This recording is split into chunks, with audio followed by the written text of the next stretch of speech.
Well, welcome everybody to Tosot time.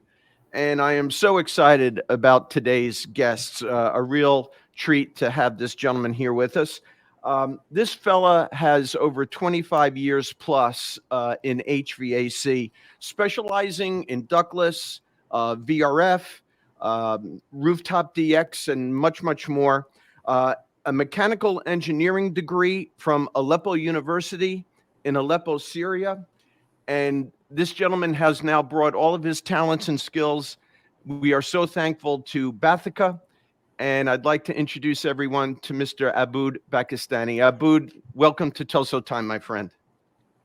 Hi, good morning, Jerry. Very proud to be with you again on the broadcast.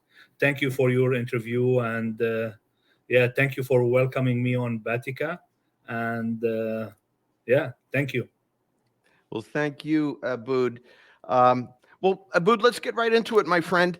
I'd like to start with your background. If you would tell our audience what led you to your current position at Bathica, please tell us where you're originally from, what brought you to Canada, and tell us a little bit about your family. So, a little bit about you, your background to up to this point, Aboud. Yeah. So yes, Jerry, Batica.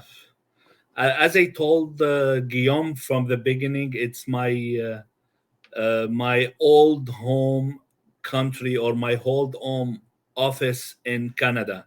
Mm, Uh, I started with Guillaume and I started my business or my employment in Canada. The first time it was with Guillaume Cailly in my first company. We mhm. were both an employee in that company, and then after we finished there, we split. He went and he started his own business, and myself and I went and I chose another employer, and then I started the business there. So now, after 4 or 5 years, now back again to Batica with Guillaume, and that's what brought me again to Batica. Uh,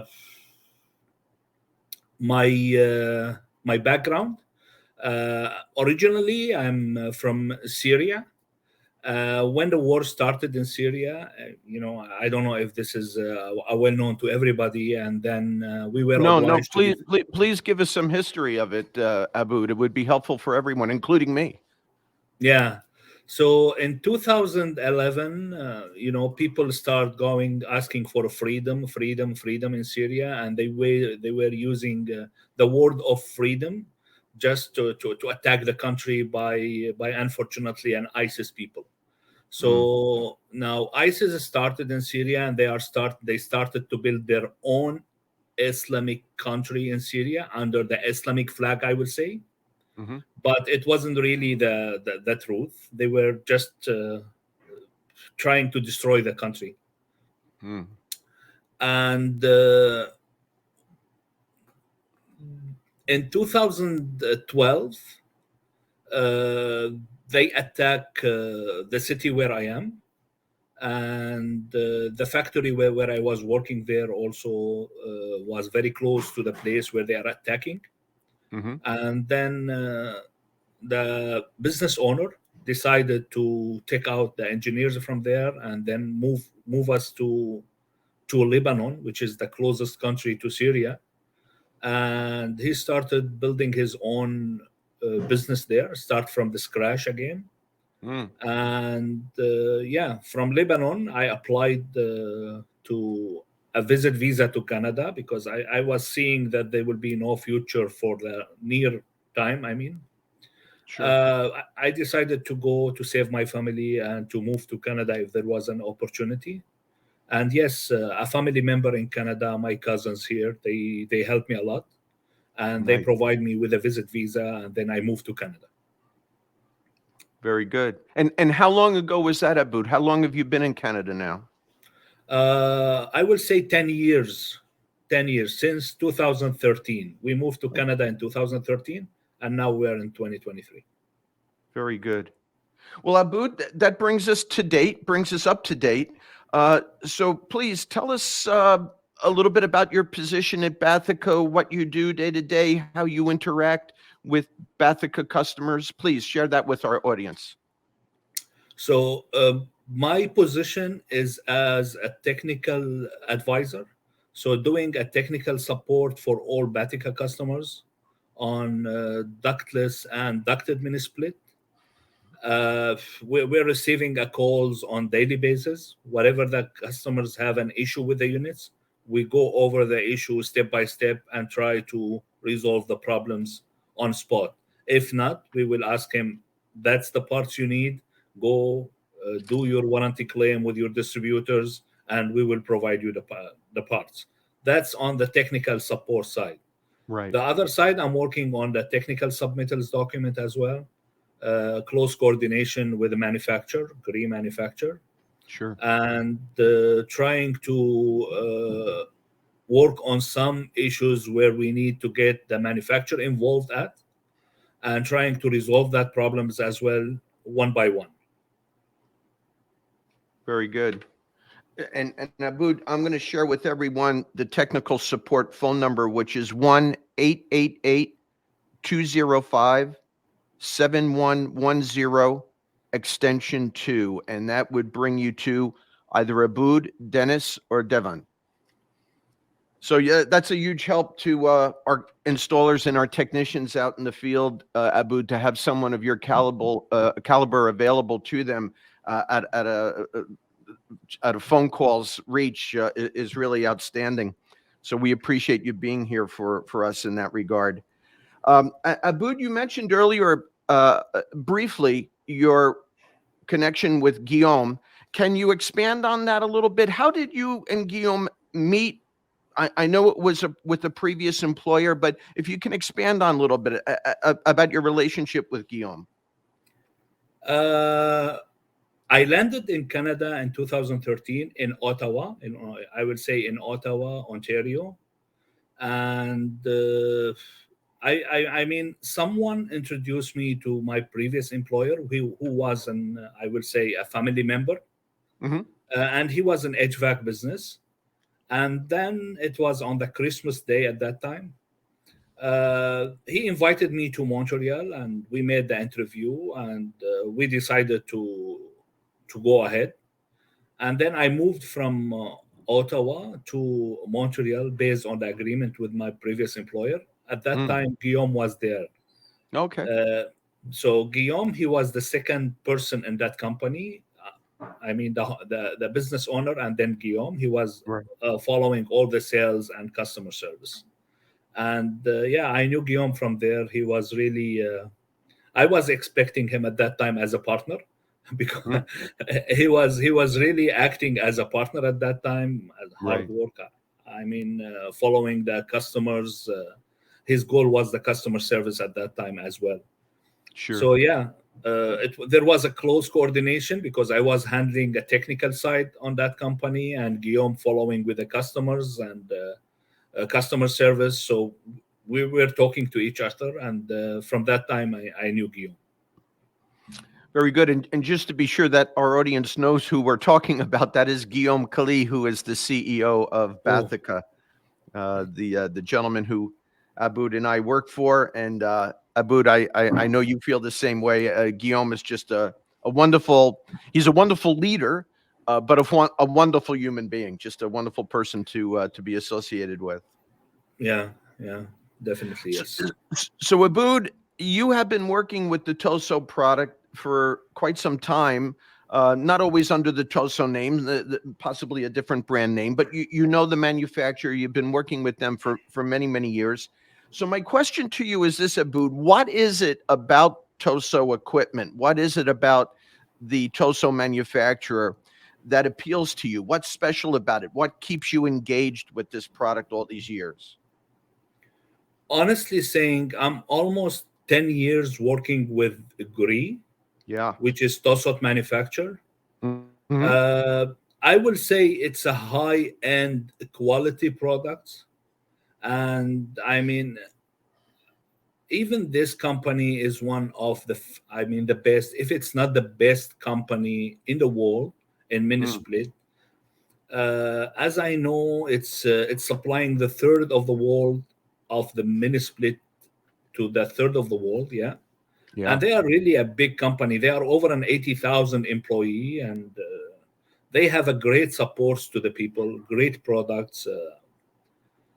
I never had an issue, really, a serious issue with that product. Even with a VRF, Jerry, maybe this is the first time I say, in the VRF in 2014, I did the first startup I will say installation, startup, and commissioning of the first Tosot VRF in North America. Oh, wow. So it was in 2015, and Guillaume was there as well. Hmm.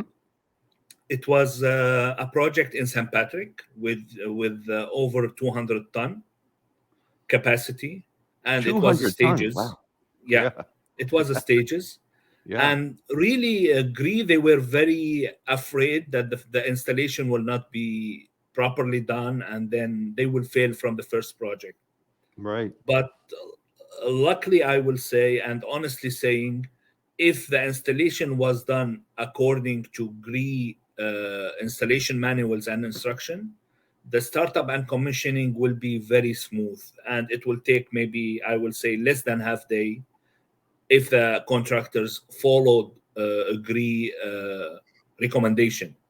And Right. yes, Right. we did it, and we started the project, and it was successfully started. I will say I will not say with zero problems. I maybe one or two small issues, but then the system was working perfectly. Sure. Amazing. I didn't realize that you you were actually involved with the very first Toso VRF. That's incredible. It's a great piece of history. So, Aboud, um, your international background gives you a very unique perspective. You know, you spoke about how big Toso Gri is globally. Tell us a little bit about how you saw Toso and the Gri product in the Middle East when you were in Syria, Saudi, Lebanon. What is their presence in that part of the world? So Tosot and GRI in, I will say, in the Middle East, where I spent most of my experience there. I'm in my business life there. They are well known on the ductless mini split business at that time. There Mm, was no VRF at that time. They were only a mini split business, so right, they were really well known. And you know the area there, it has a high ambient temperature, and the temperature there goes up to 55 degrees Celsius plus, of right, course. yeah. And where the unit performed very well, and yeah, it's really a trustable product in in the Middle East and in the Gulf area, especially in Saudi Arabia, Dubai, and Qatar. Yeah, a really amazing issue specifically in that part of the world for cooling, right? I mean, it gets Yeah, hot yeah, to say the least. yeah. So your endorsement of the product under those conditions, I highly regard for sure. That's great. And So that's Jerry. yeah, Just to give you an idea, I moved from a plus 55, plus 60 degree ambient temperature countries yeah, into a place where is a minus 40 degrees right. ambient temperature. It's 100 degree. Just 100 degree difference. Yes, you went from one extreme to the other. That's for sure. Yeah. Well, let me ask you, since you bring that up, which do you prefer? Do you prefer the hot or the cold? Oh, not really. The cold, definitely the cold. The cold. Definitely the cold. Yeah. I always say you can always get yourself warm. It's not always so easy to cool yourself down, right? Right, Yeah. right, right. Well, Aboud, please share with our audience some of the larger jobs that you've been involved with in your career, maybe the real challenging jobs. Please share with us. Jerry, in 2007, I did some really big projects with my old company. So one of the biggest project was in Riyadh in Saudi Arabia. It was a power plant number 9, which is like 1,800 megawatt power productions plant. Wow. My task was to follow the infrastructure. I mean the underground piping and crude oil pipes. Sure. The second one, which is really involved in the HVAC, it was the district cooling plant number one. It was in Qatar, Doha at that time in 2007. Mm. We did, I will say, one of the first projects in the Middle East, maybe in the world as well. A district cooling plant with a 12,000 ton in total. Yeah, water cooled chillers, centrifugal chillers, manufactured by by sorry, by York at that time, Sure. and each chiller was around 1,000 ton capacity, cooling capacity. Wow. So the total was 12,000 ton in total for that plant. So this plant was supplying, I will say, like an area which is around maybe 10,000 square meter, all buildings. So Yeah. all these buildings will be supplied by pre-insulated chilled water pipes from the plant, from this plant, to cool that building. So no equipment on that buildings, no chillers, nothing at all. It's just a chilled water pipe supply and return goes to that building. It was one of the first projects really in the Middle East, Wow. designed by a company called, I don't know if it's good to say the name, but the company is Decipro. Yeah, the company called Decipro. Hmm. And yes, it was fun really, and it was a great experience, having a chillers Yeah. assembled on site, installed, tested and commissioned by professional, a group of York. And it's not only the chillers, Jerry. If you imagine the size of the cooling towers, it Oh, was sure. unbelievable. Yeah. The cooling towers, the fan of the cooling towers, it's maybe more larger or bigger than helicopter fans. Trust me. Wow. Yeah, it was really a fun at that time. That's incredible. So, Aboud, your skills and talents, I feel, will lead Bathica into new avenues of business. And I'm interested in what technologies and what products, what equipment that you see on the rise right now in the HVAC market that interest you. Where do you see us, you bringing Bathica in the years to come? What new technologies fascinate you right now? Uh, I saw Batica now moving forward with another products where we suggested a lot of a heat pump technology, especially on heating and cooling. So now there is a new, and I think I don't know if I'm allowed to say this or not, but there is a new products we are working on with Batica, especially on the commercial side, like a rooftop package units. Now there is a new products coming in with an ultra heating performance as well. It works up to -20. And also we are working on air to water technology. It's Yeah. a heat pump air to water where we can replace all the hydronic boilers, I will say electric hydronic boilers, oil boilers with a heat pump air to water system. And also we're working on a swimming pool heat pump units also. Yeah. This is a new one. Refrigerator units as well with for the cold rooms. I mean, there is much and much and much more. We're working projects working with Batica on it, and all this with Agree as well. Absolutely. Yeah, I knew of some of those, not all of those. I have to admit, I am particularly interested in the swimming pool heat pump because Yeah, Patricia and I have a swimming pool here, and I would love to be the first test case of that product. yeah, and you will love it. Honestly, Jerry, you will love that units. All the outdoor units on the old market now, it's a top discharge units. It's not a side discharge like the new model from Gree, which takes a lot of space, the old models, and it's a noisy machine. Right. Now, the new model, it's a side discharge, it's a slim outdoor unit, and it doesn't take a much space, very quiet machine, inverter compressor. I mean, a lot of advantages. Aboud, I quickly looked at what information we have available on that product so far, and it looked like the installation was really quite simple. You were essentially just kind of putting it in line with the pool filter. There didn't seem to be a lot of piping involved. Not really, not really. Yeah. It's a very, very simple installation. Yeah. Well, like I say, I'm looking forward to hopefully being the first beta test location Yeah, for that. yeah. Well, look, We ordered Aboud, some sample there's units, and it's yeah, sorry. there's something I've been so anxious to speak to you about in this interview, and it all started when you and I first met at the AHR Expo in Atlanta earlier this year. You and I had some time to spend together, and I learned so much about you, and also about some experiences that you shared with me that I just found so fascinating, and I hope you will be kind enough to share them with our audience today. Um, where I want you to start, Aboud, if you would, is tell us the story that you told me about your wedding, or Oh, maybe actually coming home or coming back to Syria from your wedding. And I'll just leave it at that. You please tell us. yeah.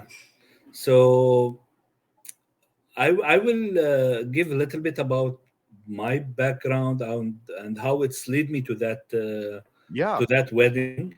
So I graduated on from Aleppo University as a mechanical engineer in Syria in 1995, and then I moved to Saudi Arabia, and I had a contract in Saudi Arabia, an employment contract, and I moved there. I spent like maybe 10 years in Saudi Arabia, and during that time, I knew my wife, and then we decided to get married. And the marriage date was determined like maybe was fixed like maybe in 2000, and we decided to go into September 16, 2001, which was Mm. my wife's birthday. September 16th was my wife's birthday, and then we said, okay, let us do the wedding at that date in 2011 and 2001. Right. Uh, in Saudi Arabia, I was working for a company called BEMCO. BEMCO, it's Bin Laden Electromechanical Company, so BEMCO. And everybody, when you go to Saudi Arabia, they will give you, they will stamp at your passport at that time who is your sponsor. So on my passport, they put a sponsor of Saudi Bin Laden Group, which is a So- big contractor at that time.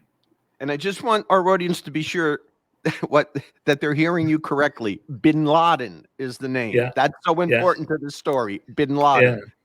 Go yeah. ahead. Then when the marriage time at the marriage time, I took a vacation from Saudi Arabia, and I moved to Syria with my car. Uh, and I will say it was on August 10th or 20th of August in 2001, and just to go over and to arrange for the wedding. Sure. And September 11, 2001, where we were at the photography, we are doing an arrangement with him to come and do the videos and all the stuff. One of my colleague called me. He said, "Listen, the World 3 started." I said, "Man, what are you saying?" He said, "Yes, there is an attack on Saudi and USA." I Mm. said, "Are you serious?" He said, "Yes. Take care, come back home quickly because it looks like it's a World 3." I said, "Okay." Then we finished, we agreed, and we went back home very quickly to Mm. see the news. And then at that time, the news said there was an attack on high-rise towers in New York City, and you know the stories of September 11th. Sure. So okay, then after 2 days, all things been clears now and no war, nothing. It was just an attack. Then we continued to the wedding, and we had the wedding on September 16th done successfully, good. At Mm. that time, they found out that Bin Laden, Osama bin Laden, who was the sponsor from Al Qaeda who did that attack. Right. And Bin Laden, it's a big family in Saudi Arabia. So it's a part of my sponsor family name in Saudi Arabia, Bin Laden Yeah. Group. Yeah. And at that time, to access the project in Saudi Arabia by your car, they will give you a big sticker, to put on your car, which is like a gate pass. That's Right. Saudi Bin Laden Group. So we finished the wedding. Now we're decided to go back to Saudi Arabia. And in the border, they stopped me on the border of Jordan because we have to go through Jordan. Mm. And they look into my passport and they saw it's my sponsor is Saudi Bin Laden Group. And there Yeah. was a big sticker called Saudi Bin Laden Group in my car. Yeah. And they started, investigating me. They said, Sure. okay, what you were doing in Syria, blah blah blah, and all that story. And I explained, and they said, okay. They took me into an investigation office, and they took my car away, and they start going through my car, investigating my car step by step, and checking my car, and also they look into my passport. They saw my family name, Bakastani, and they told me, "Are you originally from Pakistan?" I said, "No, man, I'm from Syria, and that's my passport. It's a Syrian passport." And they put me Right. really in trouble in the border just because of the sticker of Saudi Bin Laden Group in my car, Yeah. and Yeah. it was really a bad story. But again, that was my wedding gift, to my wife. So your wife is with you through this, yes? Yes, yes, Yeah. yes. And she was really very upset and she wants to go back home to Syria. She doesn't want to go to Saudi Arabia at that time. It took me long to convince her anyway. I paid for this. You paid for Well, I'm happy that you and I can laugh about it now, but in the moment, like you said, your wife was very upset. I Wow. can't imagine. I can't imagine what that was like. It Yeah. was really tough. Was really, really tough time at that time where we spent like 4 hours, in the investigation office. My car is away. People they are investigating. They are checking my car part by part, if there is something there. It was too bad. Amazing. Yeah. Yeah. Well, okay, so if that wasn't enough, Yeah. there's there's another part to this that I would love for you to share with our audience, and that is, and I'm just going to be very general with it. It's my understanding, Aboud, that at some point while you were working in the Middle East, that you were taken hostage.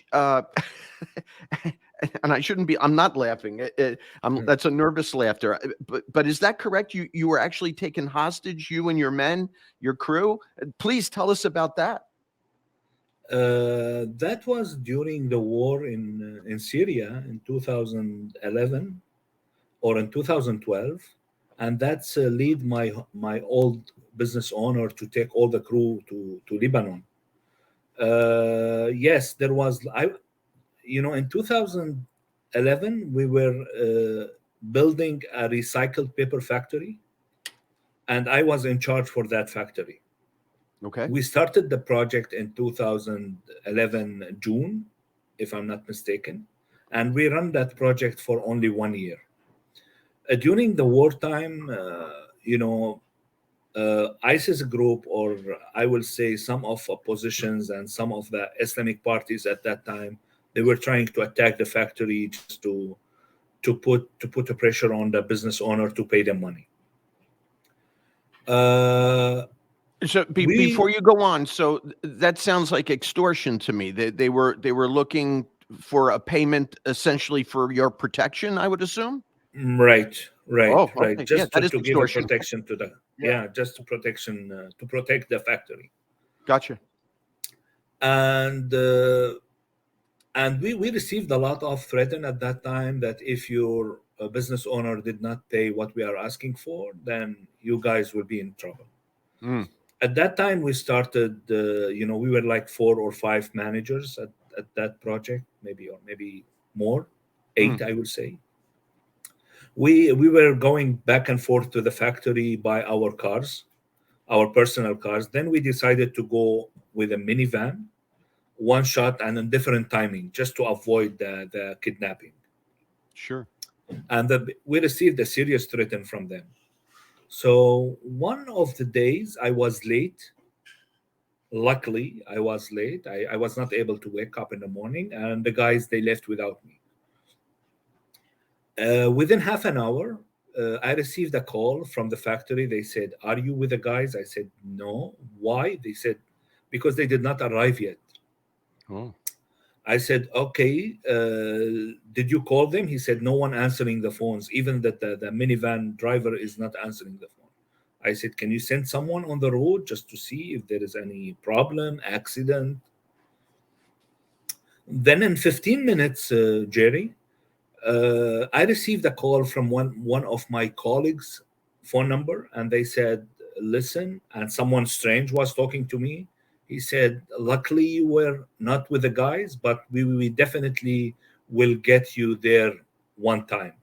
Your colleague is with me now, and you never call this number unless we call you back." I said, "Can you give me your name? Who are you? What do you want?" I mean, a Mm. lot of questions. He said, Mm. "Nothing. When we need you, we will call you." I said, "Okay." Then he hung up the phone. Uh, and one day, at the end of the day, I will say in the evening, people they were asking, "Where is this people? We need to know where they are." And Sure. we knew that they were kidnapped. We Yeah. knew that someone took the van because the driver van was not there. That the driver van he ran away.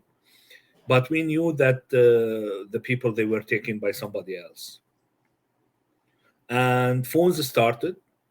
I will not go into that details until we get into an agreement that we will pay them this much of money until to release these people. And now the negotiation was very tough.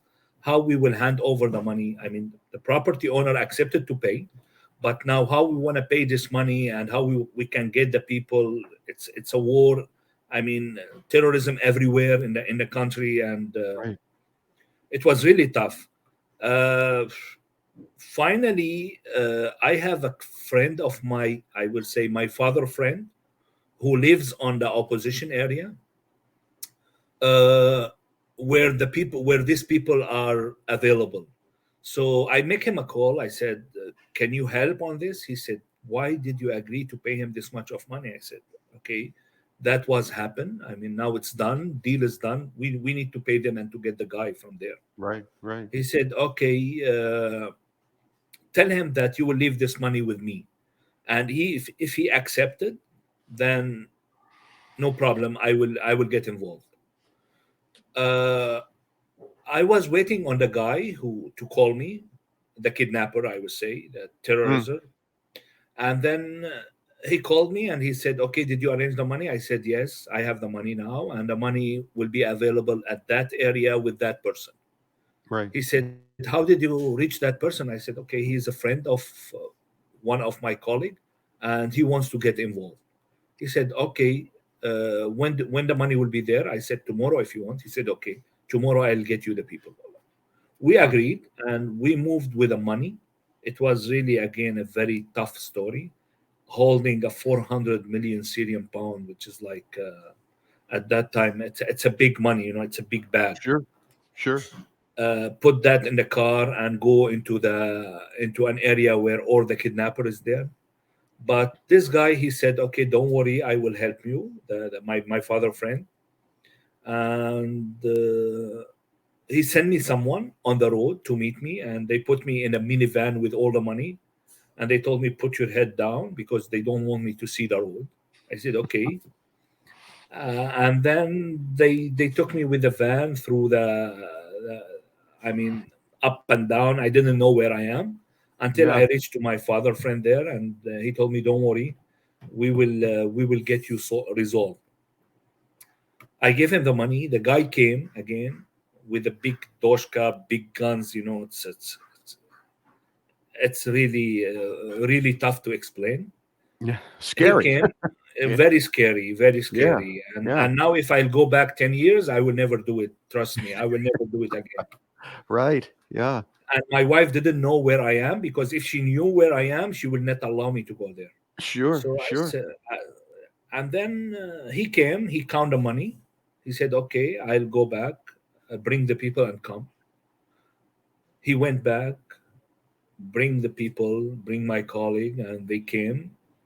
And he parked like maybe 1 kilometer away. And he asked the guy, the friend of mine, he said, can you bring the money here and take the people? I said, okay. Then the money went, he went there with the money, and he brought my colleagues. 10, 15 days, long beer, people look really, really very bad. Then we took the Sure. guys and we went back home, and it was one of the greatest experience. I feel, that I saved my colleague life. If we did not do this, I don't know what will happen. Right. Well, Aboud,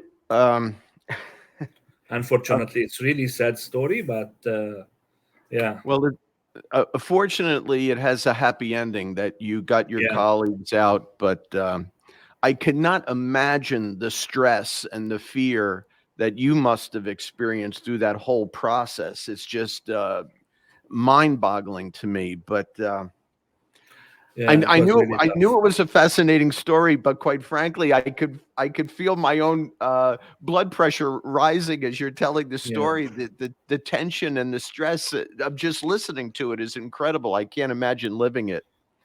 Well, Jerry, even the business owner at that time, he was not allowed. He instructed me to do not take that step. He told me, "You never go there, because now we have 5 people kidnapped. Tomorrow we will have 6 people, thanks. including yourself, with a 400 million Syrian pound. I mean, don't go there." But it's a human, and it's your friend. If I did not do it, I mean, I will be losing my friends, because the Yeah. decision was to kill them one by one if they did not receive the money. Well, awfully brave of you, Aboud, to say the least, and I admire your courage and your strength of character to do that. Like you said, looking back on it, you may not have done it, Wow. in retrospect, but in the moment, you stood up for your friends, and Yeah. what more can anyone ask for? And just a wonderful, wonderful story, and thankfully has a happy ending. Aboud, just an Yeah. incredible Thanks. story. Yeah. Really, very happy. Well, Aboud, I want to ask you about another situation that came up while we were in Atlanta together, and I had the unpleasant situation of being the one to inform you of the earthquake, the terrible earthquake that happened on the Turkey and Syrian border. We had met for breakfast that morning. Clearly, you had not looked at the news that morning, and I had just kind of mentioned it in passing. Oh, you're from Syria. Did you see the news? And you hadn't.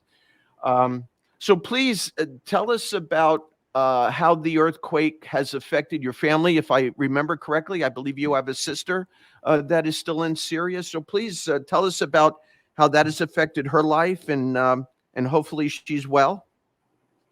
Yeah, all is good, but it was a breakfast. I did not eat much at that time when you told me I from the know. earthquake.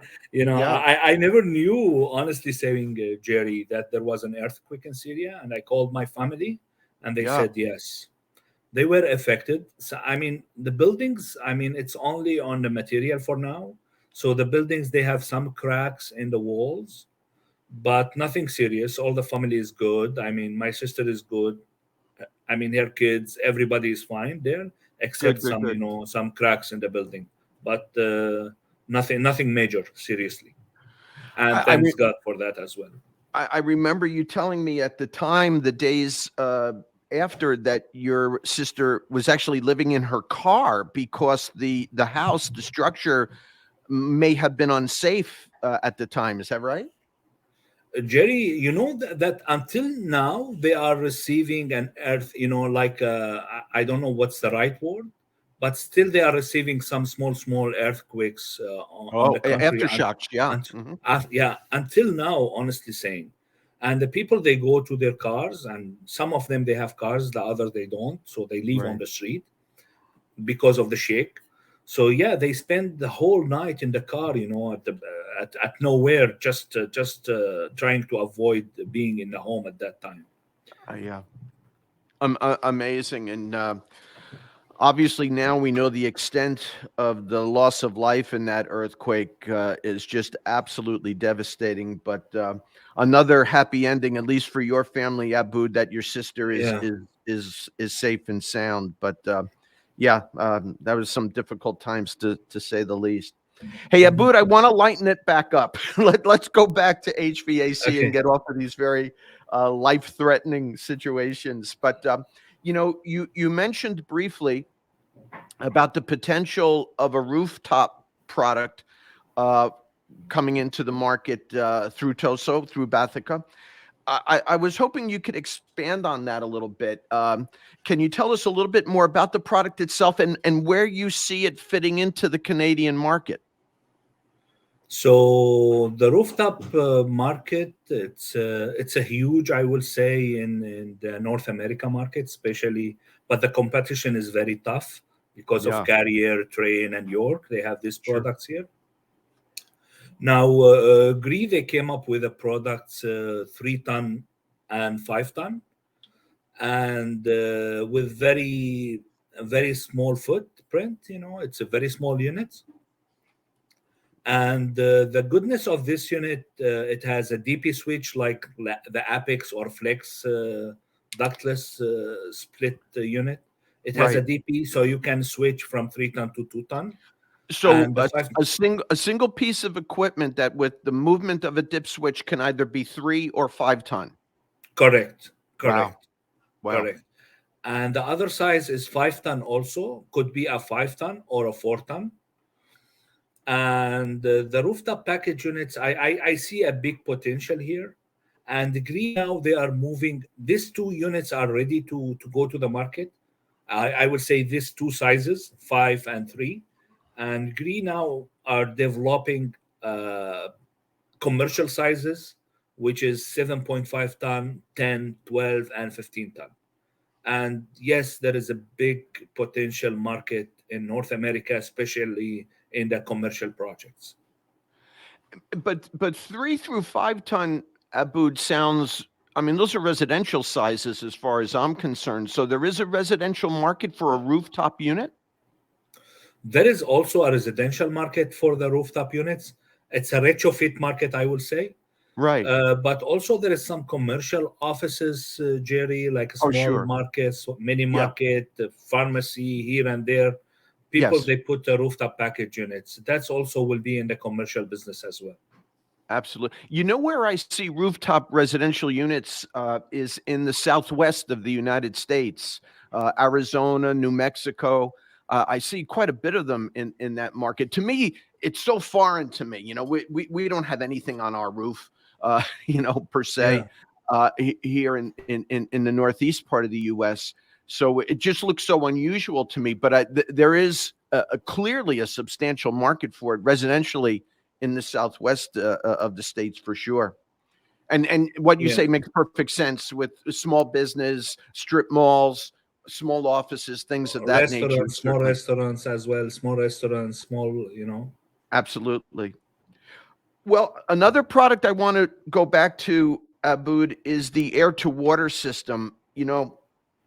I'm hearing rumblings in the market, both in Canada and in the U.S., about air to water being the next big thing, as they say. Yeah. Um, Tell us about that.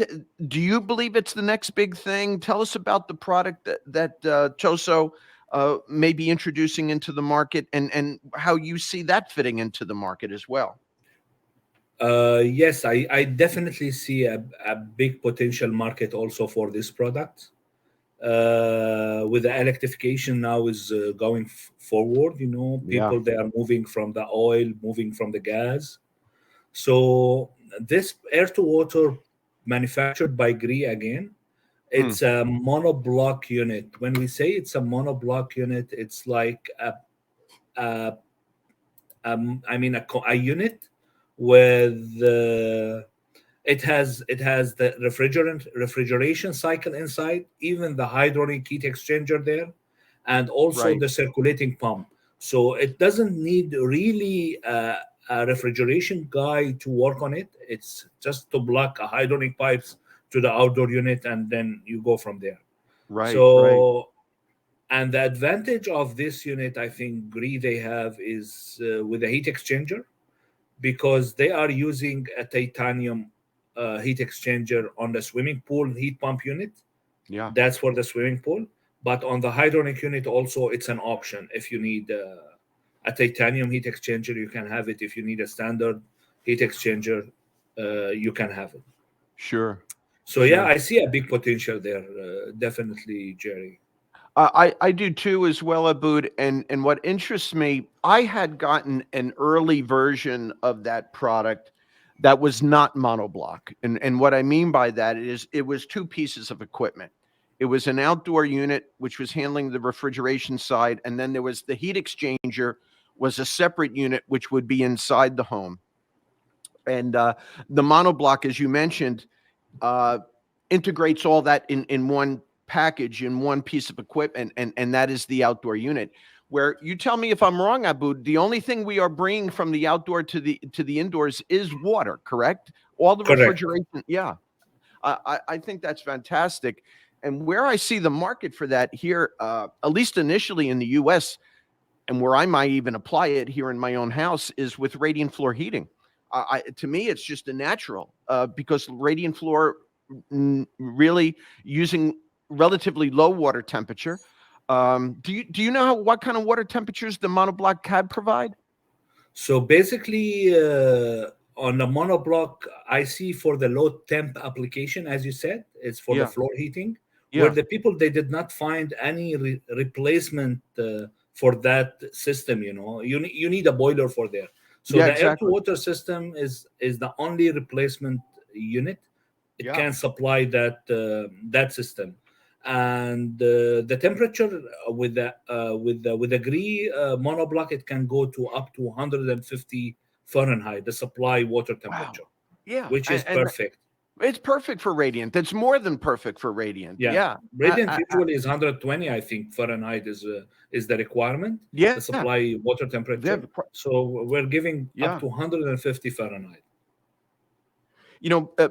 Our home in New York, Abu, that we had for 25, 26 years or more, uh, all radiant in the home, and of course we had a boiler, and the boiler's producing, because it was a cast iron non-condensing boiler.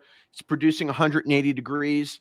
That what I would have to temper down to 120, 130, whatever was required for the four heating zones with air to water.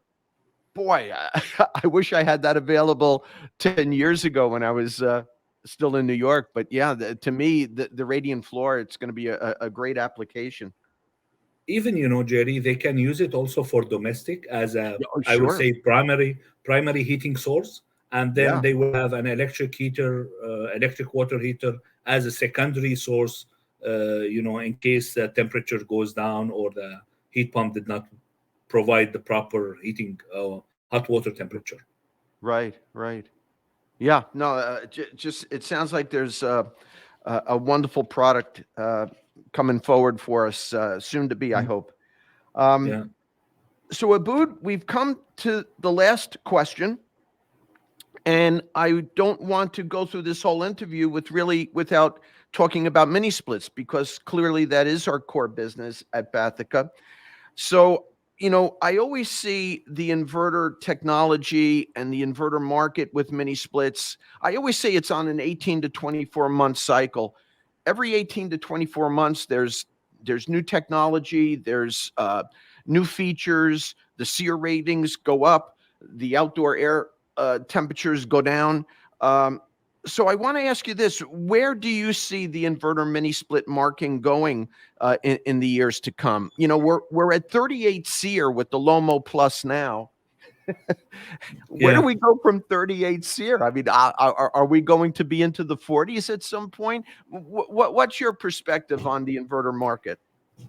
And I think even the codes as well, Jerry, is changing. when the Energy Star and Seer 2, now we have a Seer 2, now we have a Yeah. EAR 2, now we have HSPF 2. So everything is upgrading, and people asking for more and more and more efficiency. So yes, I see the efficiency is going furthermore in the future. Yeah. Even in our products now, we have two new models coming soon. I mean, from Tosot, and you're Hmm. aware about this as well. We Yes. have a new Charmo 19 Seer ductless split units, and we have also the Puller 25 series, which is coming soon. The Charmo 19, it works up to minus 20 on heating mode, and Puller, I will say the Puller 25, it goes up to minus 30. Right. So, I mean, as you said, every 2 years there is a new technology coming on and coming on. Yeah. So tell me if I'm correct. The Charmo 19 will, I assume, replace the Lomo 17. We're boosting the SEER up by a couple of points there, and the Pular 25 replacing the Lomo 23. Again, boosting up a couple of points of the SEER rating, as well as other features, I'm sure. I don't, but not on the near future for sure. They will Oh, leave it sure. work maybe for 5 years or maybe more. But yes, definitely in the future they will be replacing these two models. That's Very what good. it's on agree plan. Very good. Well, good, Aboud. One last thing, my friend. I just want to give you an opportunity to add anything to the interview that you'd like to add to, please. So I would like really to thank you, Jerry, for all the support you provide to the company by the trainings you are providing to the contractors and every area, and running around all the week, all the month, 12 month a year, always busy, busy, busy. And Yeah. that gives us a big support and a big add really on the technical support. It definitely it minimize the number of calls we receive from the contractors, because when the contractors get educated on the units and they are aware what the unit does and how the unit will be installed and all this stuff, this will be very helpful to the technical support team. The number of calls definitely will be at minimum at that time. I will appreciate really all your supports and all your job, what you're doing, Jerry. Well, Abu, thank you so much for saying that. I think we all wonder if we're making a positive effect in our day-to-day career, our day-to-day lives. So, for you to say that it does minimize the amount of calls that tech services is receiving, music to my ears, and I can't thank you enough. That means that it's working, right? That Wow, perfectly, right? Really. yeah, yeah. So I can't thank you enough for that, Aboud. Well, Aboud, our time is up, my friend. Believe it or not, we've been talking for about an hour. I've been so looking forward to this discussion with you because I find you to be such an interesting person, both personally and professionally. Aboud, we are blessed at Bathica to have you on board, um, to have someone like you watching my back, so to speak. I always say, if I ever say anything smart, if I ever impress anybody with what they think is my intelligence, it's only because I heard it from Aboud, Dennis, or Devon. You guys, Oh, you guys make me look smart, and I could never thank you guys enough for helping me, Aboud. And again, the amount of confidence, knowing that you have my back, I can't thank you enough. we thank you very much, Jerry. Really, I'm very proud to be a part of the team and very happy to be with you as well. I'm really very interested being in Batica just because of you guys. I have a big supporting team with me. Devin, Dennis, you, Guillaume, Noemi. I don't want to count all the names because Yeah. it will not end. Very hard worker people, very qualified people, very educated people, and very happy to be a part of that team. Honestly saying. Well, we're blessed to have you, Aboud, and I thank you so much for your time this morning. And with that, I'll wish you a so long, and we'll talk to you soon, my friend. Thank you very much, Jerry. Thank you for you guys. Thank you. Thank you. Bye bye. Well, thanks again to Aboud Bakastani for that incredible conversation and him sharing his stories of his time in the Middle East when he told the story of his crew being kidnapped and him having to negotiate their release. I tell you, I felt my own heart rate increasing. I can't imagine actually living that. Just an incredible story. And I just find Aboud to be such an interesting man and so helpful to us at Bathica. We're so blessed to have him on board. Okay, so it is time for Jerry's pick of the month. And guys, my pick of the month is going to come from my friends at Rector Seal. I love Rector Seal. They are a company that I just think it's like their purpose in life is to make our installers, mini split and unitary system installers, their lives and their jobs just a little bit easier. And how cool is that to have somebody having our back, so to speak? And the product that I want to talk about, they call the Fix-It Foot.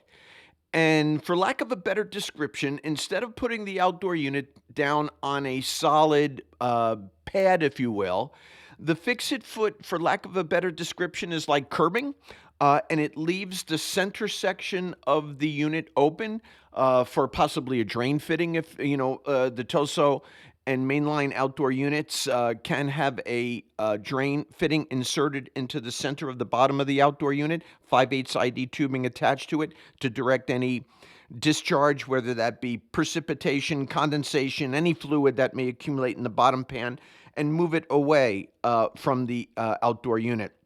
It allows for that because, again, it leaves the center of the unit open at the bottom, if you will, instead of like I say, having the unit sitting on a solid pad from left to right, from east to west, if that makes sense. Anyway, Fix-It Foot. It comes in different widths for various sizes of outdoor units. You see it on my outdoor unit, on my Apex, on my Platinum outdoor unit here at the house in Pennsylvania. I used them not because I'm using that drain fitting, I'm not, but I used it because I wanted to get the unit off the ground a little bit, just above a normal snow line here in central PA. We don't get a ton of snow here. And if you look at the roof line of our home, it's kind of exaggerated. What I mean by that, it almost umbrellas the outdoor unit. So I don't worry so much about snow, at least in that area. Maybe a little, the worst that could happen is some drifting, but even that would be pretty extreme. So anyway, that's why I used the Fix-It Foot. I think it looks cool. I like the appearance, but more importantly, I like the functionality of it. So Fix-It Foot from my friends at Rector Seal. Check it out.